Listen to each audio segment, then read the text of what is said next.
BFM Business, BFM Crypto, le club. On vous accompagne jusqu'à 18h, le club BFM Crypto. On suit aussi l'actualité, on est sur BFM Business et on vous rappelle que Jean Castex est à l'Elysée en ce moment où il doit remettre sa démission au président de la République. On devrait donc connaître très très rapidement le nom du successeur de Jean Castex. La passation de pouvoir serait apparemment prévue aux alentours de 19h et vous découvrirez ces images en direct sur BFM Business de l'Elysée. La pierre est magnifique, la pierre de Paris quand même. On découvre ce reflet de la lumière du soleil sur la pierre parisienne. C'est toujours un véritable bonheur. Mais bon, voilà, pour l'instant, pas de fumée blanche. On saura en tout cas rapidement qui est amené à succéder au Premier ministre Jean Castex qui est en train de présenter sa démission donc au président de la République. Nos premiers ministres à nous, le Premier ministre des cryptos, c'est Grégory Raymond. Il vient de nous rejoindre. Bonjour Grégory. Bonjour Guillaume. Pour parler crypto, en effet, cet univers du Web3, de son potentiel, Grégory Raymond, cofondateur et rédacteur en chef de The Big Whale. Cyril Paglino vient de nous rejoindre aussi. Bonjour. Bonjour. Bienvenue, cofondateur de Shift Capital, fonds dédié à la crypto-monnaie. Vincent Bois aussi nous accompagne, notre analyste technique pour IG. Bonjour Vincent. Bonjour. On est ravis de vous retrouver. Le Bitcoin qui rôde toujours autour des 30 000, qui a véritablement du mal quand même à repartir de l'avant depuis les plus bas des derniers jours. Quel potentiel pour la suite après la chute des derniers jours et des dernières semaines? Est-ce que vous voyez un potentiel commencer à se reconstituer quand même, tout en précisant, Vincent, qu'il ne faut bien sûr investir en crypto que l'argent que l'on est prêt à perdre, on le répète à chaque fois, et on va continuer de le faire. Alors, la volatilité reste en effet sur le marché des crypto-monnaies comme les marchés traditionnels. On a cassé les niveaux techniques dont on parlait la semaine dernière justement d'un possible rebond sur ces niveaux 28, 29 et puis on a vu cette cassure qui s'est rapidement effacée sur les 25 500 $. Donc aujourd'hui, on est encore en attente, une forte baisse tout de même, et c'est 30 000 $ qui n'arrivent pas à être maintenus bien sûr, liés au marché traditionnel qui continue leur chute. Donc ce rebond qui a été essayé, en tout cas tenté de rebondir, mais qui ne s'est pas matérialisé pour le moment. Il faudrait aller au-delà des 30 500 pour aller chercher justement le niveau qu'on citait la semaine dernière, vers les 33 34 000. Donc, tant qu'on est sous ces 30 500 et justement à risque de tomber sous les 30 000, le rebond n'est pas validé. Et nous sommes toujours sur le marché traditionnel ou le marché des cryptos sur une pression qui reste baissière. Pression qui reste baissière. On le répète pour tous ceux qui nous suivent, évidemment, tout en président, mon Dieu, ça c'est le côté passation de pouvoir à Matignon. Non, en précisant que les cryptoactifs sont bien sûr très très volatiles et que l'analyse technique qu'on vous présente, qu'on vous propose chaque jour sur BFM Business ce sont pas des conseils. Voilà, ça ne constitue pas des conseils d'investissement. Chacun fera ses choix derrière en responsabilité. On parlait là du Bitcoin, le dauphin du Bitcoin, l'Ether. Comment évolue-t-il? Est-ce qu'il s'en sort un peu mieux? Est-ce qu'il envoie des signaux un peu plus favorable ou toujours pas, lui non plus, Vincent? Alors non, pas vraiment, et on parle justement de qu'il n'y avait plus avant cette chute de possibilité d'avoir une super-performance comme on l'a vu un peu sur l'Ether. Et ici, les niveaux que l'on avait cités également, c'est 2150 $ la semaine dernière, ont été cassés. On est allé chercher l'autre support majeur, des 1700 $. Donc, ce qui a permis également le rebond, mais on voit de la même façon l'Ether qui n'arrive pas, qui ne parvient pas à casser justement ces 2150 à la hausse. Donc, de la même façon, les perspectives sont les mêmes, puisque le marché des crypto-monnaies est un ensemble, même si on a tout de même certaines crypto-monnaies des fois qui sortent un peu du lot, le marché baissier impacte toutes les crypto-monnaies. Ici, 2150 pour essayer d'aller chercher les 2450, 2500, mais pour les mêmes raisons, on va suivre ce marché, le marché traditionnel qui impacte également le marché des crypto-monnaies qui semblait vouloir rebondir vendredi, notamment du fait de Jérôme Powell, mais ici, les statistiques en Chine ont amené à l'invalidation finalement de ce rebond. Et donc, pour les mêmes raisons, l'Ether pourrait continuer de tenter de rebondir au-delà des 2150 pour aller chercher, je le disais, le niveau des 2500, mais un maintien sous ce niveau pourrait amener à un double rebond, aller chercher une nouvelle fois les 1700 et ensuite à surveiller si ce niveau est cassé. Vincent Bois nous accompagne depuis IG. Vincent, si on regarde au-delà de l'Ether et du Bitcoin, des deux plus grosses capitalisations dans ce monde agité des cryptoactifs, est-ce que vous voyez d'autres cryptos susceptibles d'offrir des points techniques intéressants, des cryptos sur lesquels l'analyse technique, là, est en train de clignoter et de vous pousser à penser qu'il va falloir les surveiller de très près à court terme? Alors, il y a plein d'autres projets. Justement, ce type de baisse peut amener à des opportunités importantes, surtout lorsqu'on a une vision long terme des crypto-monnaies. Mais on l'a vu, le projet Luna ou d'autres projets amènent justement à se poser des questions sur la teneur de ces projets. Donc, au niveau technique, il y en a beaucoup, en effet. À voir l'horizon d'investissement que l'on a. On peut citer ici la crypto-monnaie qui est dans le top 30 Atom, donc, qui a été impacté par cette baisse du marché, qui a été impacté également par Luna. C'est une crypto-monnaie qui voit, ou en tout cas qui aurait pour utilité l'interopérabilité des différentes blockchains. Donc, quelque chose qui pourrait être plutôt positif, et donc a été impacté doublement, mais est venu rebondir, puisqu'on parle d'analyse technique ici, sur les $8,50, qui permet justement ce rebond et qui pourrait nous permettre, dans les conditions que l'on a citées avant sur le Bitcoin ou l'Ether, eh bien, d'aller chercher les $15. En revanche, sous ces 8,50, un support important sur cette crypto-monnaie Atom, eh bien, on peut aller chercher les $5 derrière. Donc, voilà, les perspectives finalement restent les mêmes, des niveaux différents, bien entendu, selon la crypto-monnaie sur laquelle on est, à surveiller. Mais attention donc au marché qui pourrait essayer de rebondir, mais la perspective reste baissière selon moi. Eh oui, prudence, grande prudence bien évidemment, c'est le moins qu'on puisse dire. Chat échaudé craint l'eau froide, et alors là, on a eu un tel crack sur certaines cryptos qu'évidemment, on renouvelle les conseils de prudence qui sont déjà quotidiens sur BFM Business vis-à-vis de ce marché, mais on le fait encore plus en ce moment parce que c'est vrai que certains pourraient être tentés de ne pas vouloir rater le train du rebond. Le fameux effet FOMO, la peur de rater le train en marche, donc pas non plus se précipiter au moindre signe de rebond. Bien sûr, garder une forme de distance face à ce marché, comme à tous les marchés volatiles, et c'est de la diversification. Vous constatez chez IG que la demande des particuliers aussi c'est peut-être un peu refroidi depuis la chute des cryptos, mais compte tenu de l'ampleur de cette chute, désormais tend cette demande, cet intérêt des particuliers vis-à-vis du marché à se reconstituer, se reformer. Vous avez des signaux de ça ou pas encore, Vincent ? Alors, sans parler de signaux visibles, c'est vrai, je pense que beaucoup de fournisseurs justement de services d'investissement sur les crypto-monnaies peuvent voir en fonction de l'évolution du marché une demande plus importante ou non. Les investisseurs actuellement, notamment ceux qui sont rentrés à court terme finalement, qui ne sont pas forcément encore des investisseurs long terme, ont des risques plus importants et peuvent sortir du marché. Il pourrait y avoir un désintéressement un peu plus important de certains investisseurs qui sont rentrés récemment, et donc en effet on pourrait voir des volumes de trading un peu moins importants. On peut le voir d'ailleurs avec les résultats de sociétés comme Coinbase qui précisaient pas mal de choses sur justement l'évolution et les perspectives sur le marché. Donc bien entendu les marchés baissiers, même si on peut investir à la baisse comme à la hausse, toujours avec les mêmes risques, cette baisse importante amène les investisseurs, notamment de court terme, à se poser des questions sur l'évolution du marché. Vincent Bois pour IG, régulièrement à nos côtés. Merci beaucoup Vincent. Cyril Paglino nous accompagne toujours pour Shift Capital, et Grégory Raymond, The Big Whale, le nouveau média crypto. Bon voilà, Grégory, on voit malgré tout les dégâts quand même qu'a engendré la forte baisse des cryptos, et en plus l'UST, ce stablecoin qui était supposé rester arrimé au dollar, apporter de la stabilité aux investisseurs. Ce stablecoin s'est effondré. C'est comme si en météo, un anticyclone nous apportait d'un seul coup un gros orage. Ça peut paraître quand même paradoxal. Où en est-on quelques jours après le déclenchement de cette tornade UST sur ce stablecoin? Où en est-on des dégâts, des conséquences aujourd'hui sur le marché? Je vais pas vous le cacher, c'est pas la joie. Il y a à peu près 45 milliards de capitalisation qui se sont complètement envolés. Bien sûr, les particuliers ont pris énormément dans cette histoire. Il y a eu quelques affaires de suicide qu'on a pu voir dans la presse du monde entier. Donc vous voyez, c'est pas la joie, et il faut le redire encore une fois, investissez que ce que vous êtes prêt à perdre, surtout sur des valeurs qui sont comme ça très spéculatives.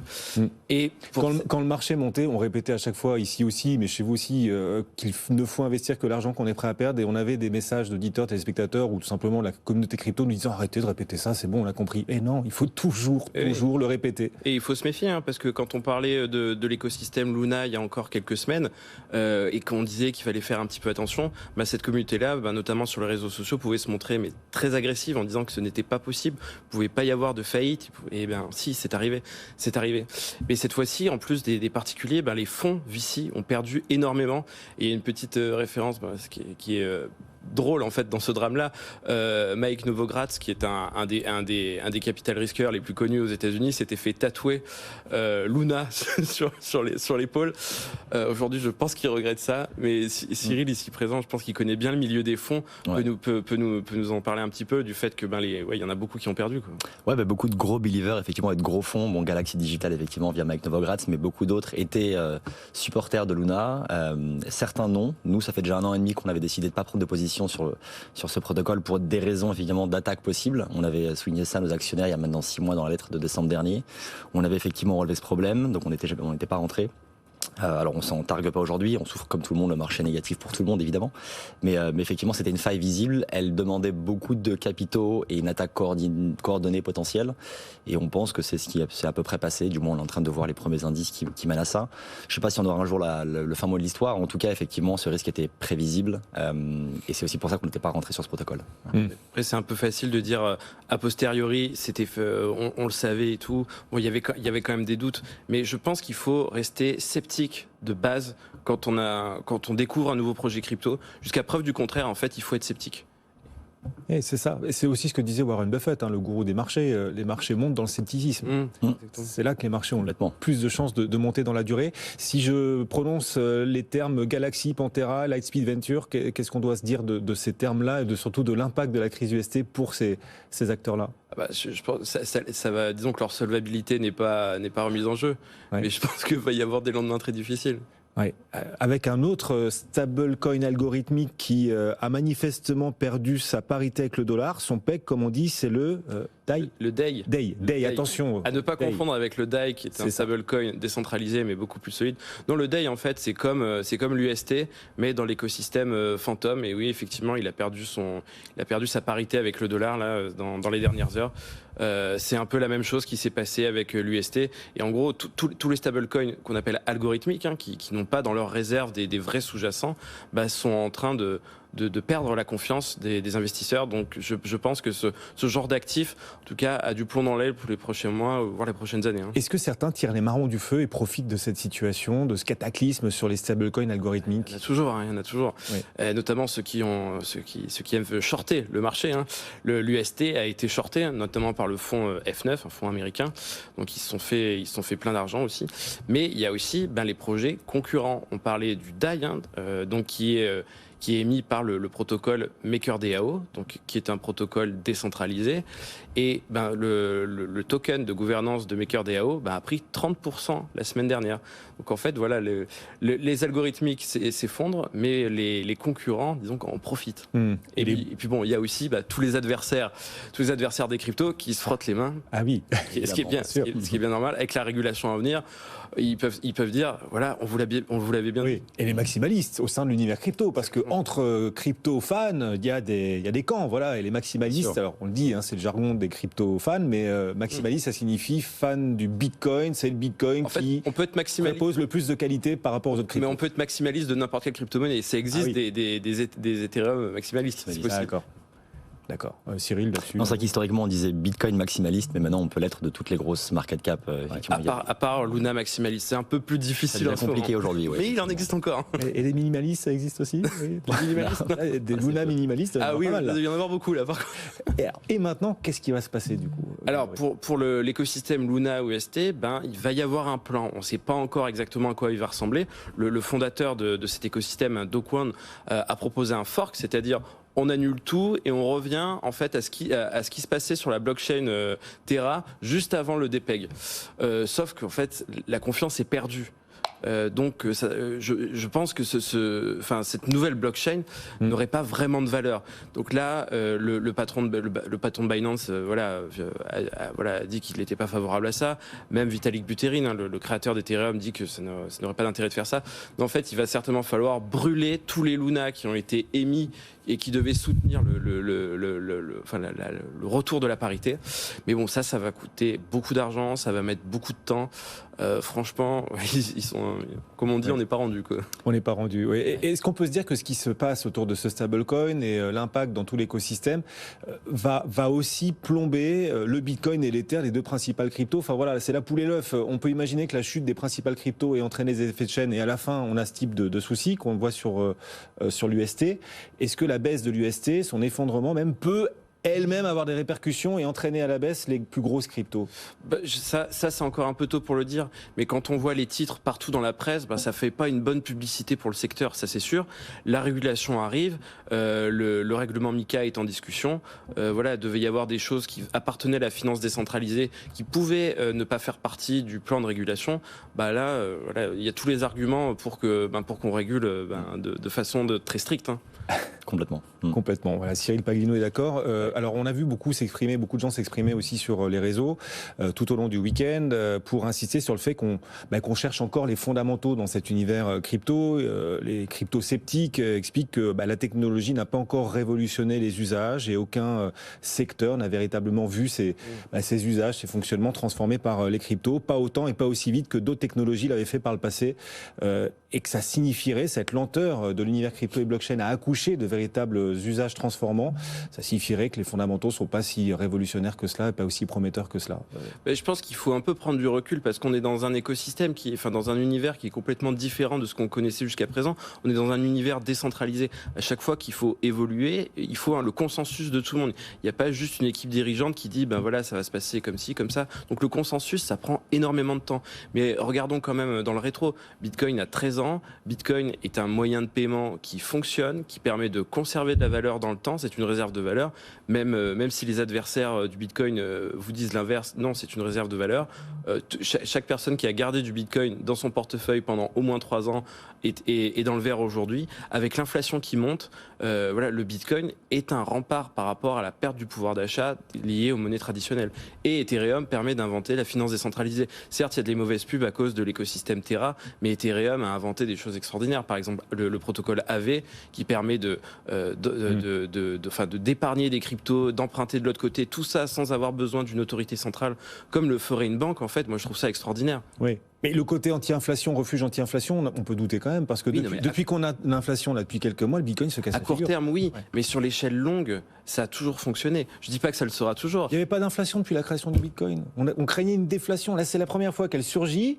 Enfin, le Bitcoin peut faire ses preuves et pour l'instant, il peut changer. Pour l'instant, c'est aussi une taille de marché. Quand on regarde déjà l'économie mondiale depuis quelques mois, ça va évidemment pas très bien. Le mois d'avril qui vient de passer est le pire mois depuis l'octobre 2008.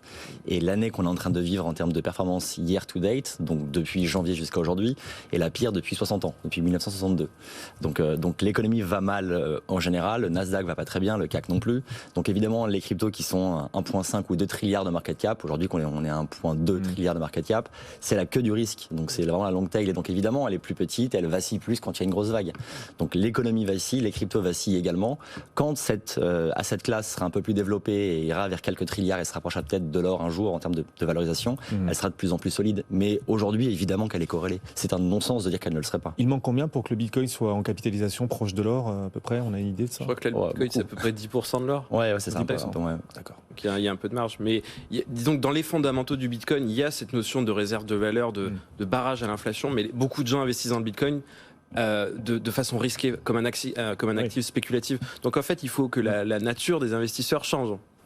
Aujourd'hui, Bitcoin, en termes de market cap, c'est 700 milliards, quoi. C'est encore tout petit. L'or, c'est 8-10 trilliards, donc on est à moins de 10%, quoi. Bon, sachant que l'or ne profite pas non plus de l'inflation actuelle. Non, ça on l'a vu. C'est intéressant. Dans cet écosystème, évidemment, il y a 1001 ramifications, 1001 révolutions, parmi lesquelles les NFT également. Vous les suivez de très près, Cyril? Oui, alors pas que, pour être honnête, on est vraiment un fonds généraliste crypto, donc on suit vraiment les fondamentaux at large, mais on suit aussi effectivement l'univers des NFT. Mais est-ce qu'on se dit que l'ambiance du moment sur les cryptos pourrait impacter le potentiel aussi des NFT, des tokens, voilà? Oui, alors complètement, c'est un marché qui est donc tout petit et extrêmement corrélé. La chute effectivement de Terra Luna et du USDT il y a quelques jours, je pense en termes de pub négative, va impacter aussi effectivement les prix sur le Bitcoin. Est-ce qu'on a touché le fond la semaine dernière? Est-ce que c'est pour dans quelques semaines? Personne ne le sait, personne n'a de boule de cristal. L'analyse technique effectivement est importante pour voir où va le marché jour après jour, mais il est impossible aujourd'hui pour qui que ce soit dans le monde de dire si on sera plus haut ou plus bas dans un mois, globalement. Donc oui, effectivement, ça impacte tout le marché. Après, moi, je suis convaincu que les fondamentaux restent effectivement très forts. Tu as parlé un petit peu de DeFi tout à l'heure, de protocoles comme Aave et d'autres. Il y a des nouveaux usages qui sont permis et qui sont possibles. Pourquoi ça prend du temps ? C'est des sujets compliqués. Aujourd'hui, faire des databases décentralisées, c'est compliqué. C'est des sujets techniquement que très peu d'ingénieurs dans le monde arrivent aujourd'hui à coder au quotidien. Et donc, on est en train de créer une vague de nouveaux talents dans les grandes écoles françaises et américaines, mais partout dans le monde, qui vont pouvoir aussi aider cette technologie. Mais effectivement, ça prend du temps parce que c'est des challenges compliqués. Il y a un tweet très vieux d'Elon Musk qui disait que parfois la fusée ne décollait pas et qu'elle explosait parce que this is rocket science. À la fin, ça reste des choses compliquées. Je dis pas que la crypto c'est rocket science, mais on n'est pas loin et c'est un des sujets technologiques aujourd'hui les plus compliqués, qui nécessitent le plus de connaissances en mathématiques et dans plein d'autres domaines. Donc oui, ça prend du temps évidemment. Vous voyez d'ores et déjà un impact de la baisse des cours des cryptos sur le nombre de nouveaux projets à venir dans l'univers global du Web3, sur les financements aussi possibles? Alors il y a deux questions effectivement sur le nombre de projets. Historiquement, c'est dans les moments de crise, en 2018 et là plus récemment en ce moment, qu'on voit les meilleurs projets naître et émerger ensuite. Donc c'est dans les moments de crise que les gens bossent, travaillent, que les spéculateurs du marché se font la malle et s'en vont sur un autre marché pour aller tenter trouver une herbe plus verte peut-être. Mais les fondamentaux, les bons ingénieurs, les bons entrepreneurs restent et bossent généralement. Il y a plein de beaux projets d'aujourd'hui qui sont sortis durant 2018-2019, qui étaient des périodes de crise. Donc ce sera la même chose. Je pense qu'en 2023-2024, on va avoir plein de beaux projets émergers qui vont être créés durant ces mois-ci. C'est la première question. La seconde, trouveront-ils des financements et des investisseurs du coup ? Exactement, c'est la seconde question. Oui, il y a beaucoup de fonds aujourd'hui crypto et beaucoup de fonds généralistes américains, européens et asiatiques qui basculent dans la crypto, donc qui investissent dans la crypto. Donc il y a des financements. J'ai envie de dire qu'il y a même trop de financements, du moins beaucoup de financements pour pas assez de très bons projets. On est souvent nous en compétition avec des gros fonds américains ou asiatiques sur des deals parce qu'il y a beaucoup d'argent, malgré tout. Alors là, ça va être un peu moins le cas. Les VC vont être un peu plus vigilants. Je pense qu'on aura des valorisations qui seront aussi un peu plus basses. On a parfois des tours de seed, donc d'amorçage dans le financement des cryptos aujourd'hui. Un protocole qui a quelques mois et qui vient de se lancer avec une bonne équipe d'ingénieurs qui lève sur des valos à plusieurs dizaines de millions de dollars en valorisation. Donc c'est très gros. C'était effectivement trop à mon sens. Et là effectivement je pense que cette crise depuis quelques semaines et quelques jours même va redescendre un peu les valos, diminuer le nombre de deals qui va être fait et donc rendre les VC un peu plus prudents. Mais non, le financement est là, nous on continue de déployer et je pense que nous on est un petit véhicule, un petit fonds, mais les gros fonds américains, même s'ils ont pris une petite douche froide récemment, vont continuer à déployer et ils ont toujours plusieurs milliards pour les plus gros à déployer. Bon, l'avantage des tout le monde a perdu sa chemise aussi, hein. Donc l'argent est quand même là. Oui, et l'avantage de ces périodes de crise, c'est qu'elles permettent de séparer, comme on dit, le bon grain de l'ivraie. C'est ça. Dans le vieux monde, on parle comme ça, mais voilà, c'est une réalité aussi pour ce nouveau monde qui tente d'émerger. Est-ce que vous pouvez essayer d'illustrer justement, Cyril, le potentiel de cet univers à travers une ou deux sociétés dans laquelle vous choisissez d'investir en ce moment chez Shift Capital? Ouais, bien sûr. Bon, nous, on fait une vingtaine de deals donc d'investissement par an. On investit entre 100 et 500 000 dollars par boîte. Donc on en a fait une vingtaine les 12 derniers mois. Un qui est beaucoup mis en valeur en ce moment s'appelle Pools, P-O-O-L-S. C'est une boîte américaine créée par un Français, mathématicien d'ailleurs, qui n'en est pas à son premier coup d'essai parce qu'il a vendu sa précédente boîte quand il avait un peu moins de 30 ans pour quelques centaines de millions de dollars. Donc il est plutôt successful. Et ce second projet qu'il lance s'appelle Pools et c'est une boîte qu'on appelle dans le secteur des social tokens. En gros, c'est repenser et réimaginer la relation entre des artistes et des créateurs. Donc en gros, les stars d'aujourd'hui de différents milieux et de leur audience et de leurs fans. Et donc c'est de créer une monnaie pour un artiste ou pour un footballeur légendaire ou pour un artiste connu mondialement, afin d'avoir une espèce de crypto qui soit affiliée à son écosystème et qu'on puisse, en bénéficiant ou en ayant sa crypto, de un, être incentivé au succès de l'artiste, parce que le cours de la crypto va monter selon la popularité de l'artiste et son chiffre d'affaires en gros et sa popularité, mais aussi d'avoir l'accès à des backstage, des en avant-première, du merchandising avec du discount, à pas mal de choses que l'artiste va mettre à disposition à ceux qui ont acheté un token de sa crypto-monnaie. Donc il n'est pas du tout impossible de voir dans les prochains mois et années la crypto-monnaie de plusieurs gros artistes ou sportifs mondiaux. Ils ont déjà signé Ronaldinho par exemple et beaucoup d'artistes aussi de la musique électro et rap aux États-Unis. La boîte explose, ils sont une cinquantaine et ils cartonnent pas mal. Et ce secteur-là est rendu possible par la blockchain. Le token qui va lier l'artiste et son fan, c'est quelque chose de vraiment nouveau. Et l'industrie de l'entertainment est assez colossale et je pense que Pools est une des boîtes, voire même la boîte qui pourrait prendre d'assaut ce secteur. Donc on est extrêmement curieux sur ce sujet. projet. Ouais. Oui, Pools, voilà, P-O-O-L-S. On va continuer d'en parler pendant quelques instants, juste pour vous dire qu'on verra si Jean Castex un jour crée son propre NFT, mais Jean Castex vient de quitter l'Elysée, où il a présenté sa démission au président de la République. Emmanuel Macron devrait donc savoir assez rapidement qui succédera à Jean Castex. Passation de pouvoir prévue a priori aux alentours de 19h tout à l'heure. On va continuer de suivre tout cela sur BFM Business et vous découvrez les images depuis notre moto à la poursuite de l'ex-premier ministre Jean Castex, qui a donc présenté à l'instant sa démission. On verra s'il crée son propre token. En effet, je dis ça en plaisantant, mais pourquoi pas finalement. À quoi servira concrètement ce token? L'idée d'associer, donc pour Pools, associer en fait les fans d'un artiste à son succès. Fait, transformer les fans en agents de l'artiste aussi, c'est ça? Pas forcément en agent, mais en tout cas en actionnaire. Ça permet à n'importe quel type d'artiste ou de créateur ou d'athlète de faire un peu son IPO, de devenir public, de donner à la base des tokens à ses fans les plus engagés par des questions, des réponses et des actes qu'ils doivent faire en ligne. Et ensuite, il y a un échange, souvent décentralisé, parfois ils seront centralisés pour les plus gros artistes, qui vont lister ce token et donc il sera à l'achat-vente du marché, concrètement. Okay. Et effectivement, c'est le moyen de lier les incentives entre l'artiste et sa communauté ou la star et sa communauté. C'est assez novateur et c'est basé sur Ethereum et on est effectivement assez confiant sur ce projet. D'accord. Et on est d'accord, c'est l'investissement pour professionnels.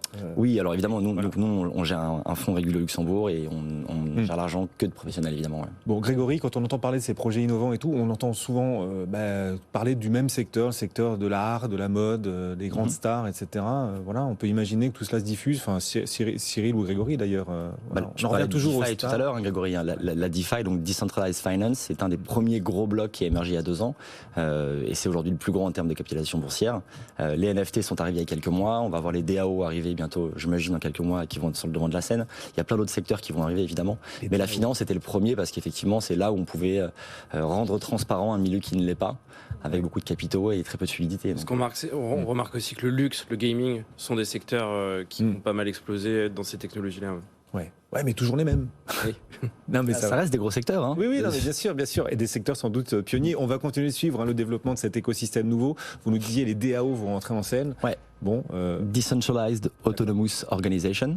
Ouais. Voilà. Rien à voir avec Étienne Dao, puisqu'on parlait des stars. Non, malheureusement, elle n'a rien à voir. Ça n'a